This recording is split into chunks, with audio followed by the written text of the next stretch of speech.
時間，一項有關消費習慣嘅調查發現，80後嘅年輕人比其他年齡嘅人使更多錢喺奢侈品上，每年會平均用1萬蚊去買珠寶手錶。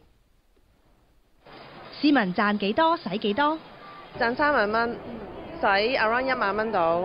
最中意使喺扮靚嗰度。我每個月咧賺6、7千蚊到咯，但每個月會使3000零蚊咯。啲錢咧就會係買衫啦，同埋會使買護膚品咯。我係賺5000零蚊到啦。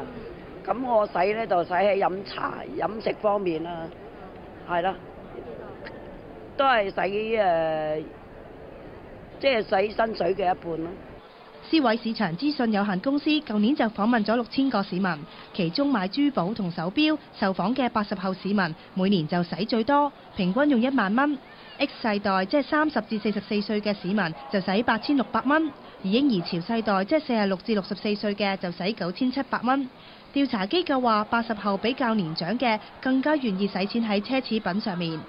相對地唔係必需品啦，即係可能佢哋可以係花多一啲嘅錢喺一啲打扮啊，即係配襯嘅身上，而一啲 X 世代可能都係一啲即係食飯或者一啲娛樂咯，相對地係冇咁多係一啲錶啊呢一啲嘅奢侈品身上咯。香港係購物天堂，調查機構就喺過去4年都有做同類型嘅消費調查，發現結果都係差唔多，香港人嘅消費習慣同埋使幾多錢都係大致一樣。